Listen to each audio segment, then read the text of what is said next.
Boa tarde a todos. Sejamos agradecidos por mais um dia de vida, agradecidos pela oportunidade da reencarnação, da presença dos espíritos abnegados, trabalhadores incansáveis da seara do Cristo em nossas vidas. Possamos sentir a presença amorosa dos amigos espirituais a nos inspirar melhores resoluções, confiantes do que seja melhor para nós mesmos. Pai nosso, que estais nos céus, santificado seja o vosso nome, venha a nós o vosso reino, seja feita a vossa vontade, assim na terra como nos céus. O pão nosso de cada dia nos dai hoje. Perdoai nossas dívidas, assim como perdoamos a nossos devedores. Não nos deixeis cair em tentações e livrai-nos de todo o mal, que assim seja. Iniciaremos a nossa palestra com a leitura de um trecho do Evangelho segundo o Espiritismo, por Allan Kardec, capítulo 13, que a mão esquerda não saiba o que faz a direita. Instruções dos Espíritos, os órfãos, por um Espírito Protetor, Paris, 1860. Meus irmãos, amai os órfãos. Se soubéssemos quanto é triste estar só e abandonado, sobretudo quando criança, Deus permite que existam órfãos para nos animar a lhe servirmos de pais. Que divina caridade é de ajudar uma pobre criaturinha abandonada, livrá-la da fome e do frio, orientar sua alma para que ela não se perca no vício. Quem estende a mão a uma criança abandonada é agradável a Deus, porque demonstra compreender e praticar a sua lei. Lembrai-vos também de que frequentemente a criança que agora socorreis vos foi cara numa encarnação anterior, e se o pudesseis recordar, o que fazeis já não seria caridade, mas o cumprimento de um dever. Assim, portanto, meus amigos, todo sofredor é vosso irmão e tem direito à vossa caridade. Não há essa caridade que magoa o coração, não há essa esmola que queima a mão que a recebe, pois os vossos óbolos são frequentemente muito amargos.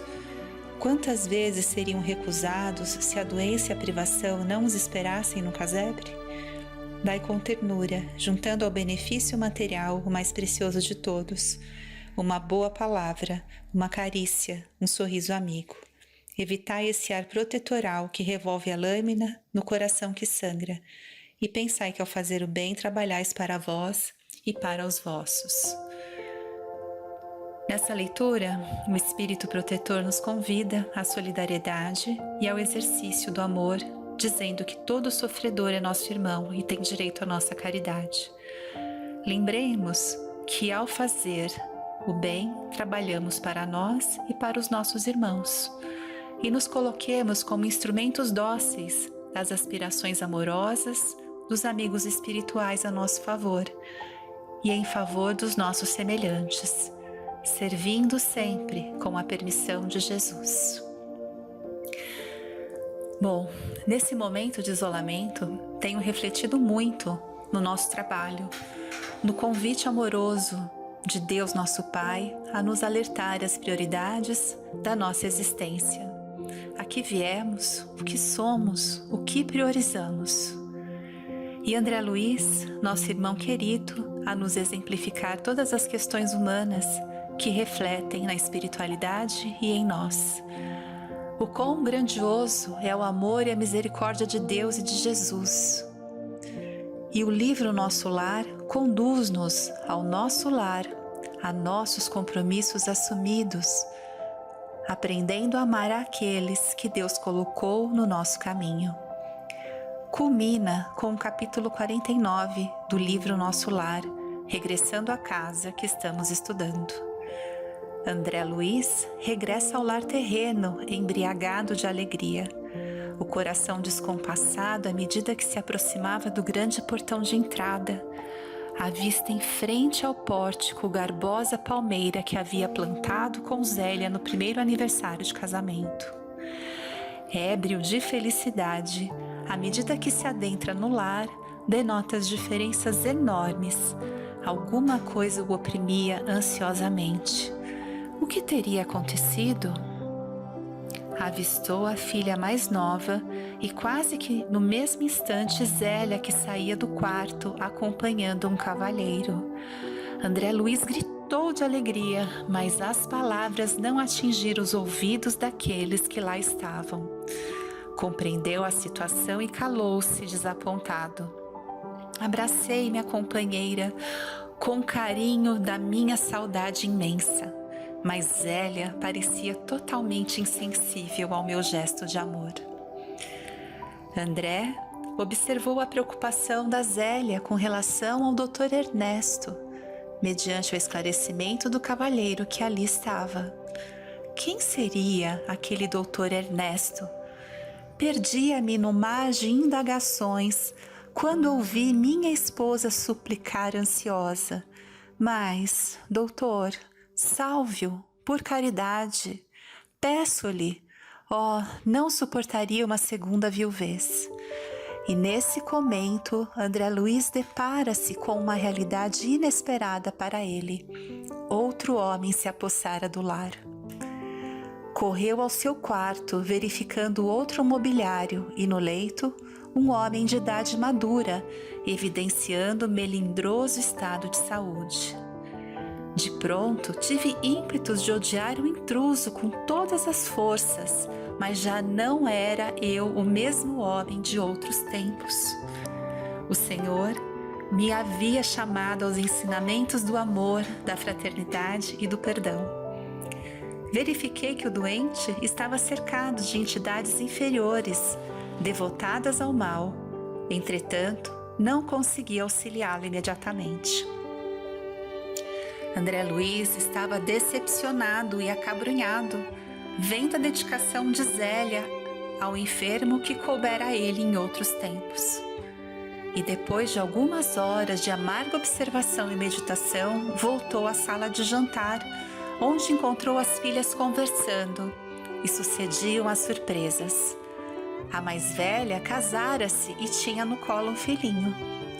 "Vim vê-los, mamãe", exclamou a primogênita, não só para colher notícias do Dr. Ernesto, como também porque hoje singulares saudades do papai me atormentam o coração. Desde cedo, não sei por que penso tanto nele. É uma coisa que não sei bem definir. Não terminou e lágrimas abundantes borbotavam-lhe dos olhos. Que, para a surpresa de André Luiz, Zélia dirigiu-se à filha autoritariamente. Ora essa, era o que nos faltava. Aflitíssima como estou a tolerar as suas preocupações. Zélia havia proibido quaisquer reminiscências ao pai. Ressaltou a mudança de decoração da casa porque o passado está morto. A filha mais jovem interveio. Desde que a pobre irmã começou a se interessar pelo maldito espiritismo, vive com essas tolices na cachola. Onde já se viu esse disparate? Essa história dos mortos voltarem é o cúmulo dos absurdos. E resposta da filha mais velha: não estou traduzindo convicções religiosas. Então é crime sentir saudades de papai? Vocês também não o amam? Não têm sentimento? Se papai estivesse conosco, seu filho, varão, não mandaria a mamãe a praticar por aí tantas loucuras. Zélia tornou nervosa. Cada qual tem a sorte que Deus lhe dá. Não esqueça de que André está morto. Não me venha com lamúrias e lágrimas pelo passado irremediável. André aproximou-se da filha chorosa e estancou-lhe o pranto, murmurando palavras de encorajamento e consolação que ela não registrou auditiva, mas subjetivamente sobre a feição de pensamentos confortadores. Afinal, André Luiz compreendia o motivo pelo qual seus amigos haviam adiado tanto seu retorno ao lar terreno. Angústias e decepções sucediam-se de tropel. Nem longos anos de sofrimento nos primeiros dias de além-túmulo haviam proporcionado lágrimas tão amargas a André. Chegou a noite e voltou o dia, e André encontrava-se na mesma situação de perplexidade. À tardinha, ministro Clarencio, que resgatou André Luiz do umbral e continuava a responsabilizar-se por ele, pela sua permanência na colônia Nosso Lar, passou no lar terreno, oferecendo a André o cordial de sua palavra amiga, percebendo seu abatimento. Compreendo suas mágoas e rejubilo-me pela ótima oportunidade deste testemunho. Apenas, meu caro, não posso esquecer que aquela recomendação de Jesus para que amemos a Deus sobre todas as coisas e ao próximo como a nós mesmos opera sempre, quando seguida, verdadeiros milagres de felicidade e incompreensão em nossos caminhos. André Luiz agradeceu sensibilizado e pediu a Clarencio que não desamparasse com o necessário auxílio. Clarencio sorriu e despediu-se. Em face da realidade, absolutamente só no testemunho, André começou a ponderar o alcance da recomendação evangélica e refletiu com mais serenidade. Afinal de contas, por que condenar o procedimento de Zélia? E se fosse eu, o viúvo na terra, teria acaso suportado a prolongada solidão? Não teria recorrido a 1000 pretextos para justificar nosso consórcio? E o pobre enfermo, como e por que odiá-lo? Não era também meu irmão na casa de nosso pai? Não estaria o lar talvez em piores condições se Zélia não lhe houvesse aceitado a aliança afetiva? Preciso era, pois, lutar contra o egoísmo feroz.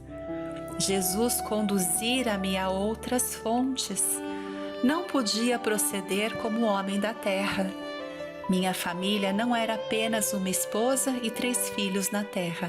Era, sim, constituída de centenas de enfermos nas câmaras de retificação, e estendia-se agora à comunidade universal. Dominado de novos pensamentos, senti que a linfa do verdadeiro amor começava a brotar das feridas benéficas que a realidade me abrira o coração. Meus amigos, neste capítulo, André já não era o mesmo homem de outros tempos.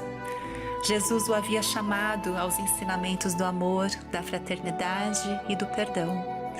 Entretanto, não conseguiu auxiliar Dr. Ernesto imediatamente. Angústias e decepções sucediam-se de tropel no lar terreno. Compreendemos, com esse relato de André Luiz, que Jesus nos convida ao amor universal, ao perdão, à luz do Evangelho, à sincronicidade com um plano maior, de modo a operarmos as bem-aventuranças em favor da nossa família terrena e espiritual, em favor da humanidade, em favor da nossa unidade com Deus nosso Pai e Jesus Cristo nosso Mestre.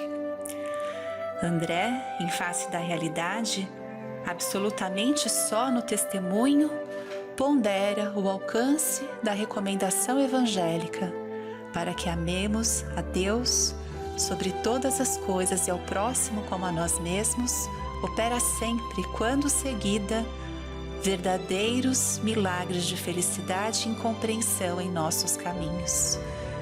Dominado de novos pensamentos, sentiu que a linfa do verdadeiro amor começava a brotar das feridas benéficas que a realidade abrira o coração. André refletiu com mais serenidade esse convite de amor e estendeu a nós.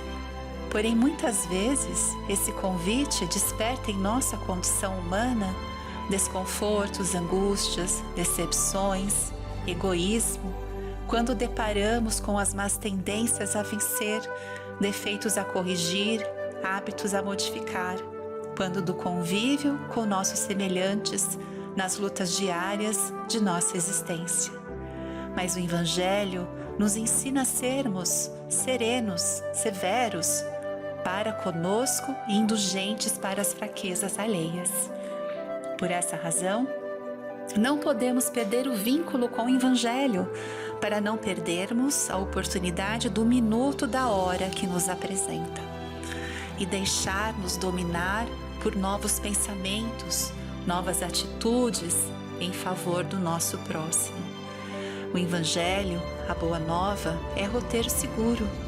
É o amor de Jesus por nós. E o amor de Jesus arrebata-nos a felicidade e compreensão em nossos dias. Tenhamos a certeza do porvir. Tudo passa. Confiemos em Deus, confiemos em Jesus e façamos a nossa parte.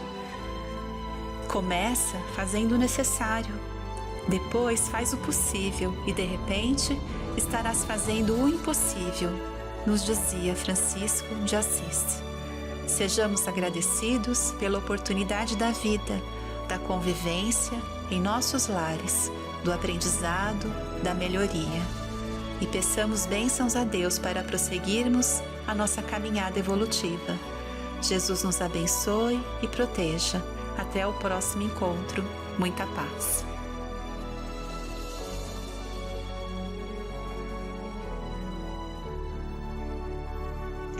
Boa tarde a todos. Comecemos com a reflexão. Em cada ambiente, a cada hora, para cada um de nós, existe a conduta reta, a visão mais alta, o esforço mais expressivo, a porta mais adequada. Vivemos tempos em que muito se está sendo exigido de nós e ainda muito mais se exigirá, por isso precisamos nos preparar. E este preparo não é exatamente nos acomodarmos com a situação em que nos encontramos. Acabamos de ouvir acima que temos que ter a conduta correta, a visão mais alta. Visão mais alta. Percebermos a importância do momento que vivemos, a importância dos nossos gestos, da nossa palavra. Vínhamos sendo constantemente alertados que o período de transição se faria mais intenso. Qual o propósito de tudo isso? Acelerar a modificação das nossas predisposições morais. Não tenhamos medo de nos conhecermos melhor, analisando nossos sentimentos, nossos desejos, nossas vontades. O homem novo que há de nascer em nós ouve mais o clamor do espírito do que o do corpo e sabe que a luta que definirá seu futuro depende exclusivamente dele. Mas sabe também que nunca lhe faltou nem lhe faltará o amor de Deus. Para vislumbrarmos a grandeza do amor do Pai, Jesus nos trouxe, entre tantos, esse ensinamento. Buscai e achareis. Pedi e dar-se-vos-á.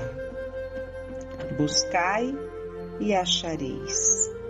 Batei e abrir-se-vos-á. Porque todo o que pede, recebe, e o que busca, acha, e a quem bate, abrir-se-á. Ou qual de vós, porventura, é o homem que, se seu filho lhe pedir pão, lhe dará uma pedra? Ou porventura, se lhe pedir um peixe, lhe dará uma serpente? Pois se vós outros, sendo maus, sabeis dar boas dádivas a vossos filhos, quanto mais vosso Pai que está nos céus dará boas dádivas aos que lhes pedirem? Quem nos traz esse ensinamento de Jesus é Mateus, relatando, uma das passagens do Sermão do Monte.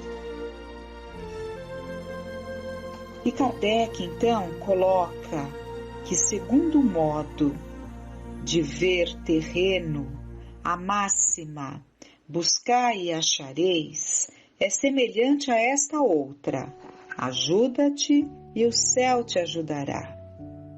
É o princípio da lei do trabalho e, por conseguinte, da lei do progresso, porque o progresso é produto do trabalho, desde que é este que põe em ação as forças da inteligência. Então fica claro que o amor do Pai é infinito, mas que obrigatoriamente temos que nos ajudar fazendo a parte que nos cabe.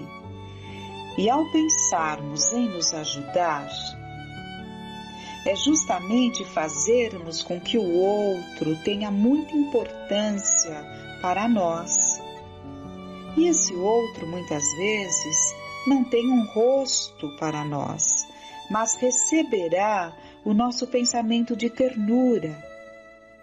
E vibrarmos não só por aqueles cujos nomes nos chegam, mas também e muito por aqueles que estão se comprometendo, visando apenas seus próprios interesses. Há um texto no livro Obras Póstumas de Kardec, em que nós temos: assim, orai por esses endurecidos, a fim de que se emendem enquanto ainda é tempo, visto que se aproxima o dia da expiação.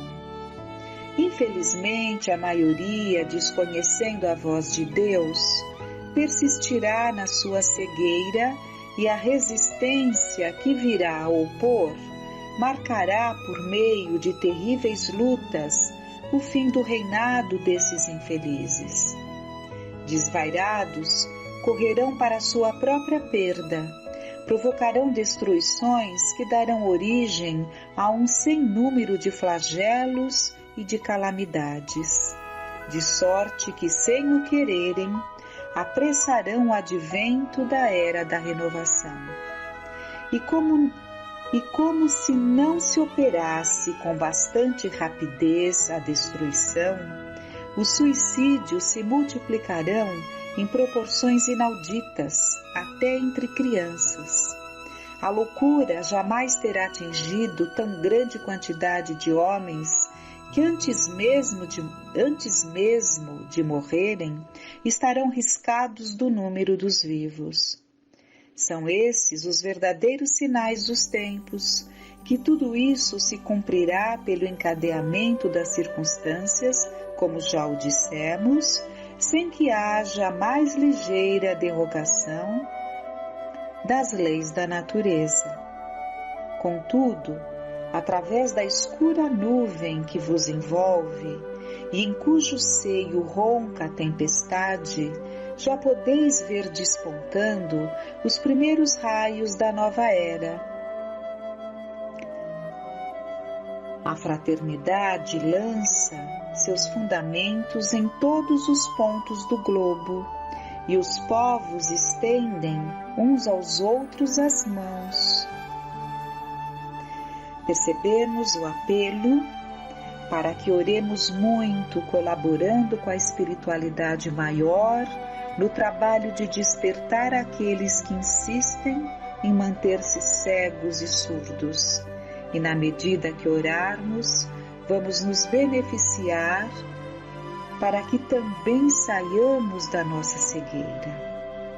Um ponto muito importante é a loucura que caracteriza os tempos que vivemos, em que a civilização estava às portas da loucura, mas por misericórdia de Deus fomos impedidos e obrigados a repensarmos nossas vidas. Outro ponto é o suicídio, que já vem índices alarmantes, mas aumentará consideravelmente. E como nos preservarmos de pensamentos pessimistas, abrindo portas para desencantos, angústias, que podem nos levar a perdermos o equilíbrio das nossas emoções? Não podemos perder o sentido da vida. E se nos sentimos frágeis, vamos com todas as forças que nos restam buscar o sentido das nossas vidas.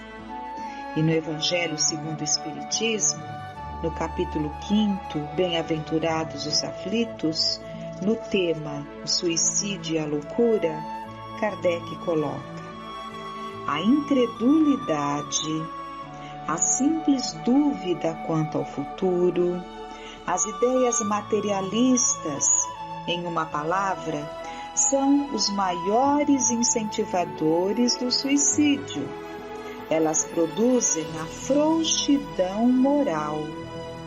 Quando vemos, pois, homens de ciência que se apoiam na autoridade do seu saber, esforçarem-se para provar aos seus ouvintes ou aos seus leitores que eles nada têm a esperar depois da morte, não os vemos tentando convencê-los de que, se são infelizes, o melhor que podem fazer é matar-se?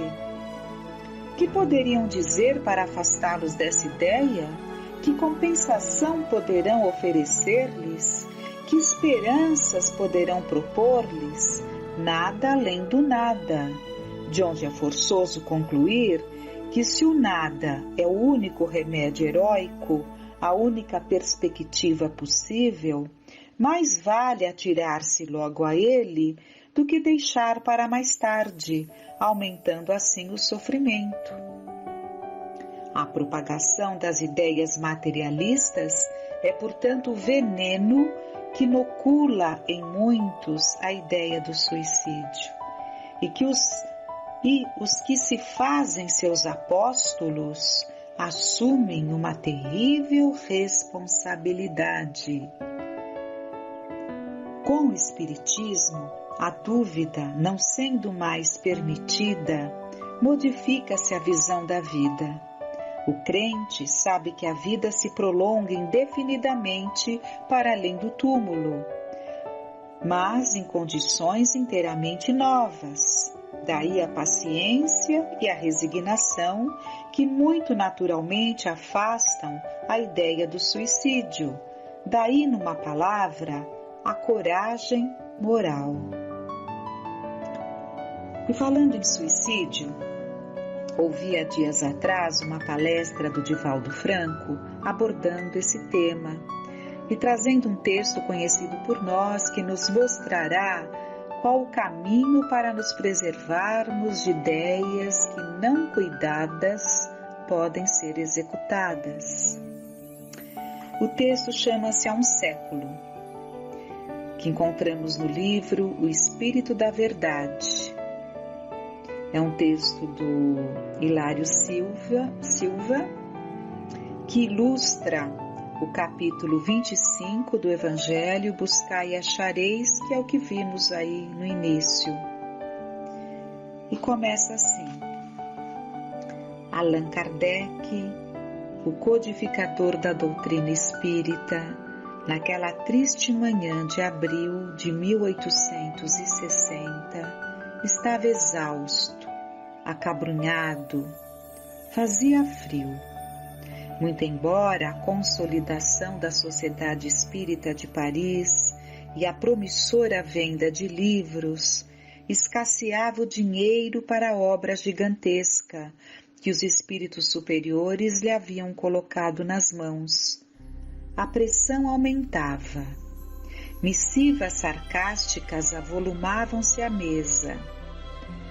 Quando mais desalentado se mostrava, chega a paciente esposa Madame Rivail, a doce Gabi, a entregar-lhe certa encomenda cuidadosamente apresentada.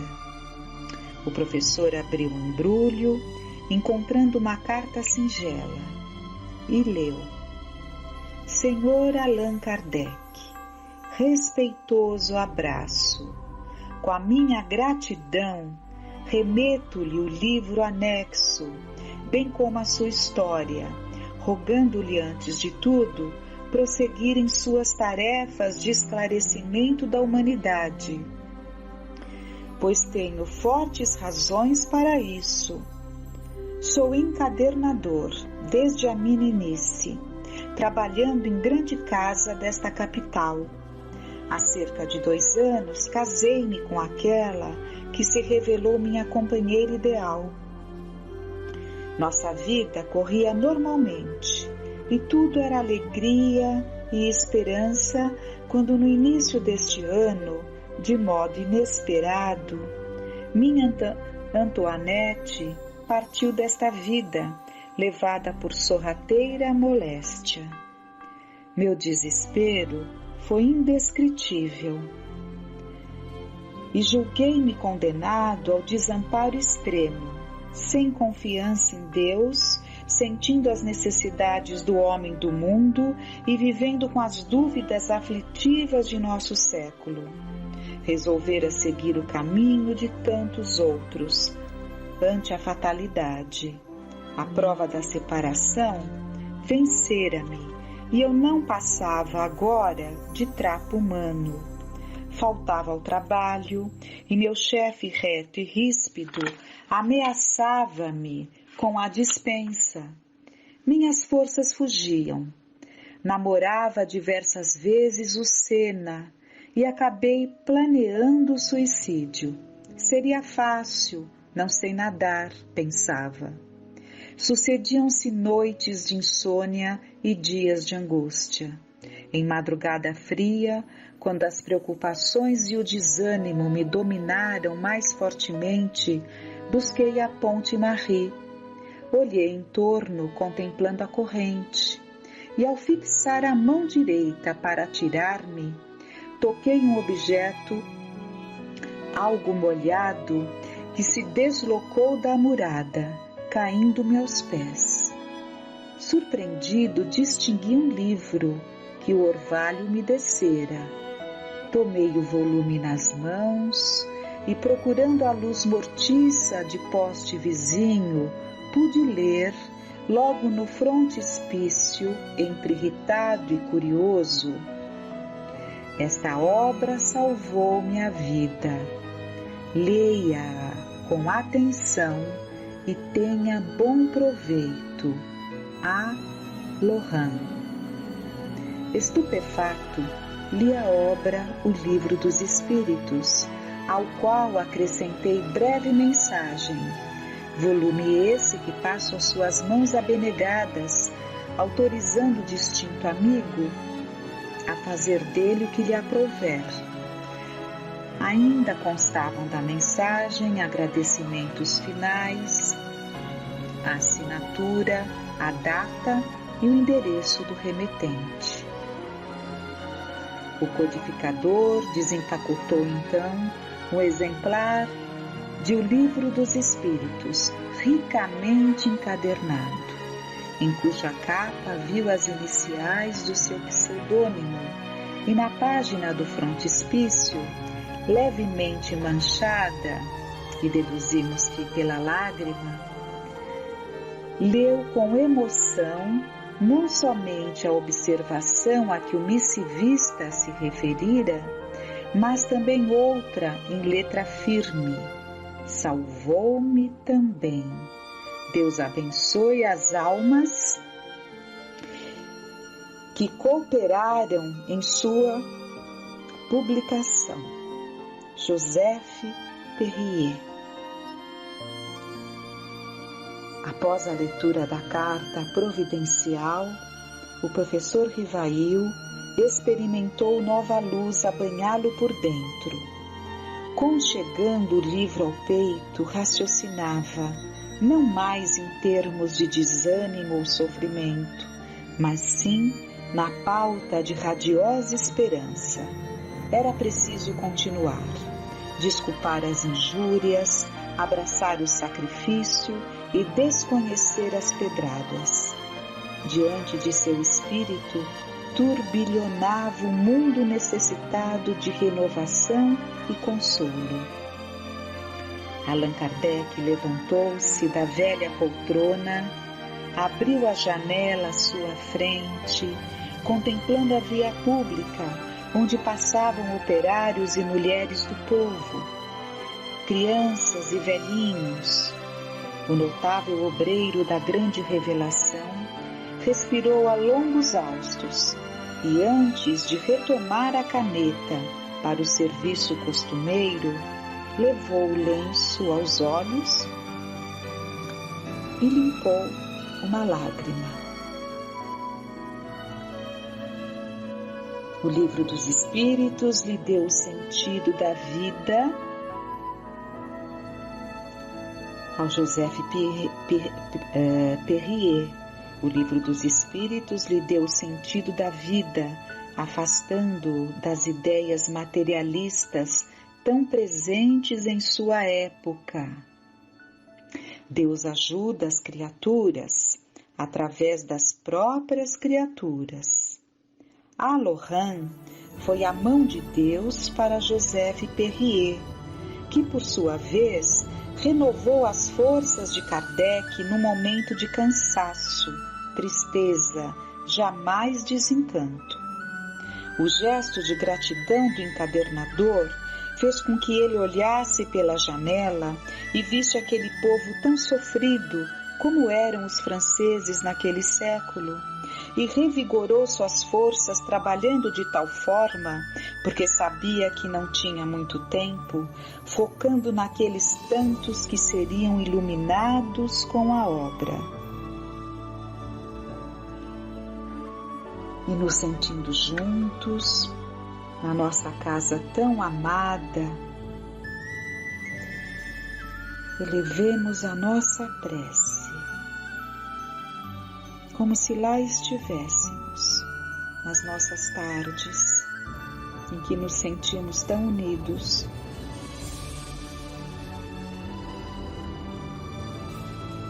Pai nosso, que estais nos céus, santificado seja o vosso nome. Venha a nós o vosso reino. Seja feita a vossa vontade, assim na terra como no céu. O pão nosso de cada dia nos dai hoje. Perdoai as nossas dívidas, assim como perdoamos aos nossos devedores. Não nos deixeis cair em tentação, mas livrai-nos de todo o mal. Fiquemos em paz.